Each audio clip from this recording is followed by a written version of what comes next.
20 तारीख की मुरली और बाबा कहते हैं मीठे बच्चे शिव बाबा का चित्र एक कोठरी में रख दो, घड़ी घड़ी जाकर उसके सामने बैठ बातें करो तो सारा दिन याद बनी रहेगी। क्या रहेगा याद? शिव बाबा याद रहेगा। आज प्रश्न पूछ रहे बाबा, नया और अनोखा प्यार कौन सा है जिसकी अनुभूति केवल संगम पर ही होती है? उत्तर, विचित्र बाप के साथ प्यार करना, यह है नया प्यार। तुम जानते हो निराकार विचित्र बाबा इस साकार में आया हुआ है। हम उनके सामने बैठे हैं, हमें संगम पर डायरेक्ट ईश्वर का प्यार मिलता है। कहाँ मिलता है? संगम पर डायरेक्ट ईश्वर का प्यार मिलता है। बाबा क्या कहते हैं? यह है नया और अनोखा प्यार। सारा कल्प देहधारी से प्यार किया, अब विदेही बाप से प्यार करना है। ऐसा प्यार संगम पर ही होता है। गीत बजा आज, कौन आया मेरे मन के द्वारे। ओम शांति। बाबा क्या कह रहे? बच्चे जानते हैं कि बेहद का बाप विचित्र है और सभी एक नया प्यार लेकर के हम बाबा के पास बैठे हैं, वह आए हैं। इसको नया प्यार कहते हैं। ईश्वर का प्यार सिर्फ एक बार बच्चों को मिलता है। बच्चे समझ सकते हैं बरोबर परमपिता परमात्मा को हम सब याद करते हैं, वह बैठ बच्चों को पढ़ाते हैं। वह निराकार विचित्र बाबा इसमें आया हुआ है। परमपिता परमात्मा हम आत्माओं का बाप है। हम अभी उनको जान पहचान गए हैं। यह प्यार भी अनोखा है। वैसे तो हमेशा देहधारी को ही प्यार किया जाता है। यह है विदेही बिगर देह के। हम उनके सामने बैठे हैं। कौन है बिगर देह के? शिव बाबा। वह बहुत प्यार से आकर पढ़ाते हैं। तो नई बात हुई ना। आगे जो आशाएं थी, धन मिले, महल मिले, बाबा कहते जो आशाएं थी, धन मिले, महल मिले, गाड़ियां मिले, तो बाबा कहते वो सब आशाएं सारी दुनिया में बदल गई हैं। अब यह सब आशाएं बदल गई हैं। सारी दुनिया में तुम्हारी आश बदली हुई है। हम अभी बाबा से विश्व का मालिक बनने का पुरुषार्थ कर रहे हैं। अभी तुम सम्मुख बैठे हो, जानते हो वही सब आत्माओं का बाप पतित पावन शिव है। याद भी उनको ही करते हैं। अभी तुम बच्चे सम्मुख बैठे हो, दिल में उमंग है बेहद के बाप से बेहद का वर्षा लेना है। कितना विचित्र अनोखा वंडरफुल बाबा है, या और कोई नहीं जानते, सिर्फ तुम ही जानते हो बाबा कैसे आकर अपना बनाकर फिर पढ़ाते हैं।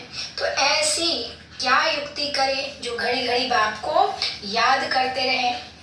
बाप राय देते हैं हर एक अपने घर में शिव का चित्र रख दे। शिव बाबा का चित्र देख समझेंगे बेहद का बाबा पतित पावन आया हुआ है। पावन दुनिया स्थापन करने उनसे हम अभी 5000 वर्ष पहले माफिक वर्षा ले रहे हैं। स्वर्ग के स्वराज्य का। कहाँ किसका वर्षा ले रहे? स्वर्ग के स्वराज्य का। आत्मा जानती है हम स्वर्ग में जाकर शरीर के साथ राज्य करेंगे। जो बात कभी स्वप्न में भी नहीं थी अब वह आया है। तो एक कोठरी अपनी बनाए शिव का चित्र रख, उसमें लिख देना चाहिए अब बाबा आया हुआ है। क्या कह रहे बाबा? एक कोठरी बनाकर, एक अलग छोटा सा कमरा बनाकर बाबा का चित्र रखकर उसमें लिख देना चाहिए कि बाबा आया हुआ है। उनको आना ही है स्वर्ग की स्थापना करने, नर्कवासियों को स्वर्गवासी बनाने। घड़ी घड़ी शिव बाबा को देखते रहेंगे तो याद बनी रहेगी। चित्र गले में भी डाल लेते हैं, पति का चित्र भी डाल देते हैं ना। तुम बच्चों के लिए भी तैयार करा रहे हैं। बाबा क्या करा रहे हैं? चित्र तैयार करा रहे हैं। पारलौकिक बाप को याद करना बड़ा अनोखा है और सभी की याद को समेट एक को याद करना है, एक शिव बाबा को याद करना है, तभी सच्ची प्राप्ति की अनुभूति होगी। बाबा कहते हैं जैसे भक्ति मार्ग में भी अपने घर में पूजा की कोठी ऐसा मंदिर बनाते हैं ना, वैसे ज्ञान मार्ग में भी कोठी बनाए, उसमें सिर्फ शिव बाबा का चित्र रखना चाहिए। मनुष्य समस्त ब्रह्मा कुमारियों की मुरली विकार से छुड़ाती है। अरे यह तो अच्छा है ना। पावन बनने के लिए जरूर विकारों को तो छोड़ना होगा। बिगड़ते हैं, भक्ति क्यों छोड़ते हैं? अच्छा हम भक्ति करते हैं परंतु एक की, दूसरा ना कोई। हम भी किसकी भक्ति करते हैं? शिव बाबा की, बस और किसी की भी नहीं करते। और संग बुद्धि योग हम तोड़ देते, मतलब और सब किसी को भी बुद्धि में नहीं बिठाते। क्यों नहीं बिठाते? क्योंकि शक्ति का भी सागर शिव बाबा है, ज्ञान का भी सागर शिव बाबा है, धन का भी सागर शिव बाबा है, प्रेम का भी सागर है, सुख का, आनंद का, हर चीज का, पवित्रता का, बाबा रहम का सागर है, हर चीज का सागर। जब एक ही जगह सब कुछ मिल रहा है तो अलग अलग कहाँ जाएं और क्यों जाएं? तो बाबा कहते तुम्हारी बुद्धि, तुम्हारी याद माया से बुद्धि तोड़ने की है, युद्ध है माया से। तुम बाप को याद करते हो, माया तोड़ने की कोशिश करती है। हमको शिव बाबा से वर्षा मिलता है, ऐसे याद करते रहेंगे, शिव बाबा को देखते रहेंगे तो तुम्हारी कोठी वैकुंठ बन जाएगी। बाबा क्या कह रहे? अलग कोठी बनाए, इसमें जब बाबा को देखते रहेंगे, याद करते रहेंगे कि बाबा से मुझे स्वर्ग की बादशाही मिलने वाली है, मैं कितनी भाग्यशाली, बाबा अपने साथ ले जाएगा सदगति करा के, धर्मराज की सजाओं से छुड़ा के। तो बाबा कहते हैं तुम्हारी कोठी क्या बन जाएगी? वैकुंठ की कोठी बन जाएगी, बिल्कुल वैकुंठ बन जाएगा। मीरा भी भक्ति करती थी तो वैकुंठ का साक्षात्कार करते थे ना, उनको भी साक्षात्कार कराने वाला शिव बाबा ही है। तुम्हारी बुद्धि में अब आया है हम शिव बाबा से विश्व का मालिक बनते हैं। हम कहाँ जा रहे? वैकुंठ की मालिक बनने का पुरुषार्थ कर रहे हैं। और परमधाम में बार बार बुद्धि को लटकाने से, यानी मैं आत्मा इस शरीर से निकल परमधाम बाबा से शक्ति ज्ञान गुण लेकर वापस आ रही हूँ। तो जब इतना विजुअलाइज करेंगे तो बाबा के साथ जाने की प्रैक्टिस भी होगी और सदगति होगी, फिर सतयुग में आ जाएंगे। तो बाबा कहते हैं ऋषि मुनि आदि सब देहधारी यहाँ होकर गए हैं, परमात्मा है निराकार, उनको देह नहीं है। सर्वव्यापी के ज्ञान के कारण बुद्धि किसकी भी चलती नहीं है। उल्टा ज्ञान समझ में आया तो बाबा को भूल गए, जिससे बाबा कहते बुद्धि भी सबकी पत्थर बुद्धि हो गई, किसी की भी चलती नहीं। बाबा आकर बुद्धि का ताला खोलते हैं, यहाँ है ही नई बात। और सत्संग में ऐसे नहीं समझाते कि शिव बाबा नॉलेज दे रहे हैं, वहाँ तो सब देहधारी बैठे हुए हैं। तुमको निश्चय हम निराकार बाप से सुन रहे हैं, निराकार जरूर सब साकार में आए, तब तो पहचान देना। कल कल बाप आते हैं, आकर मालिक बनते हैं और बनाते हैं। फिर बाबा क्या कहते हैं भी, माया कितना हैरान करती है, विघन डालती है। रुद्र ज्ञान यज्ञ में असुरों के विघन तो पड़ते हैं ना, देह अभिमान होने से ही विघन पड़ते हैं। देह अभिमान आ गया तो विघन पड़ जाते हैं। बाबा कहते हैं अपने को अशरीरी समझो, हम तो बाबा के बने हैं, बाप वापस ले जाने आए हैं। यह शरीर छोड़ वापस जाना है, अपने से बातें करो। सूक्ष्म देहधारी वस्तुल देहधारी सबकी याद छोड़नी है। सूक्ष्म में भी, मन से भी किसी को याद करते वो भी नहीं याद करना, और देखते भी हैं और फिर उसकी याद में है। तो बाबा कहते हैं किसी की भी तरह से याद नहीं करनी है, किसी को भी पक्का पक्का निश्चय करना है। हम आत्माएं परमधाम से आई हैं, वहाँ के हम रहने वाले हैं। सतयुग में इतने जन्म, राजाई की 84 जन्म लिए, अब नाटक पूरा होता है, वापस जाना है। घर में कोई हंगामा हो तो कोठरी में शिव का चित्र रख दो। दूसरे करते रहे, हम क्या करें? शिव बाबा के चित्र के आगे बैठ जाएंगे तो बहुत शक्ति भी मिलेगी और शांति भी फैलती जाएगी।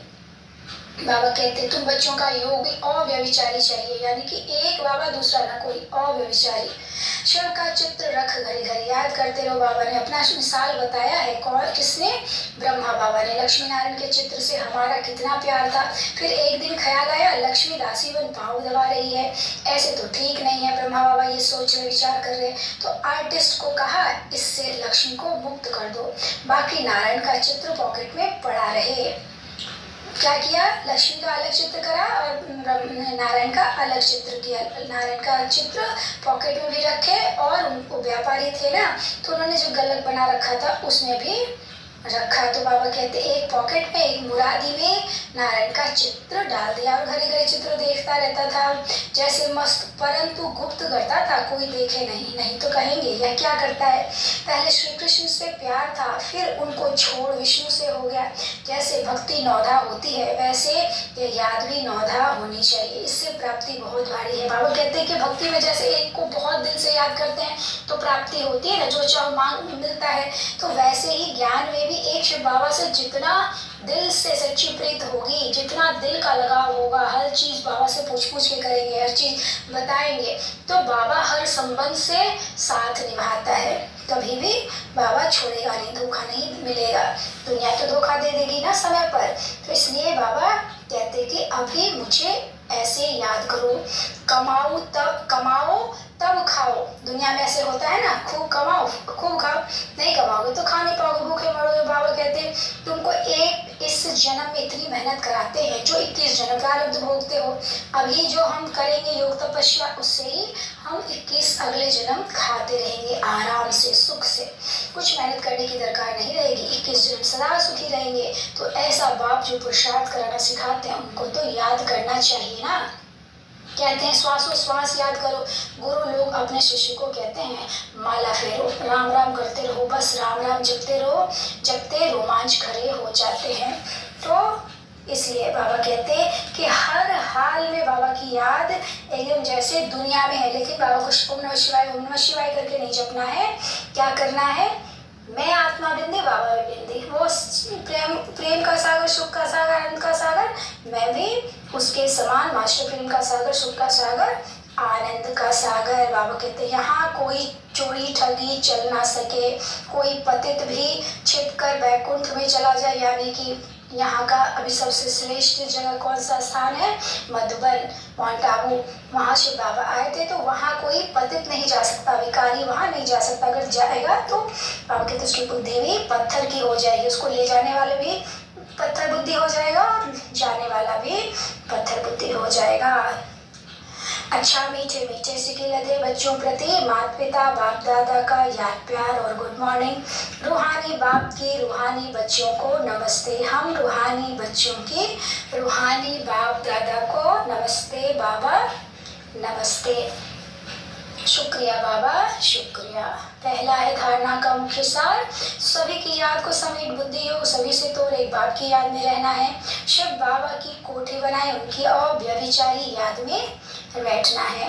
दूसरा, अपने आप से मीठी मीठी बातें करनी है। हम पहले कितने सुंदर घोड़े थे, फिर 84 जन्म लिया, अब खुशी से वापस जाते हैं। ऐसे अपने साथ बातें कर सुदर्शन चक्र फिराना है।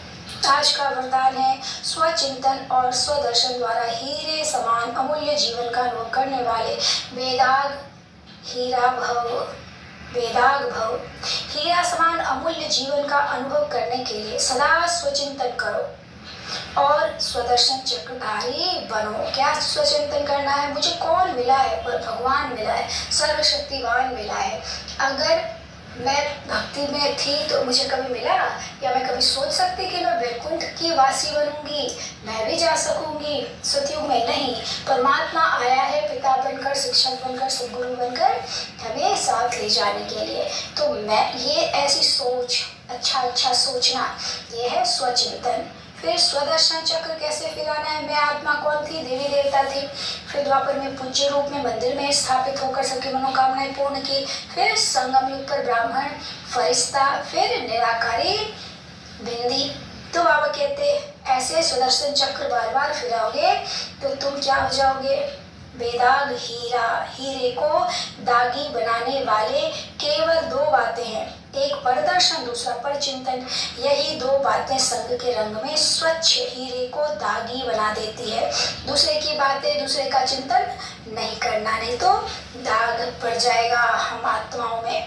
इसलिए इस मूल बीज को समाप्त कर स्वचिंतन करो और स्वदर्शन चक्र फिराओ तो धूल और दाग लग नहीं सकता। सदा बेदाग सच्चा हीरा चमकता हुआ अमूल्य हीरा बन जाएंगे।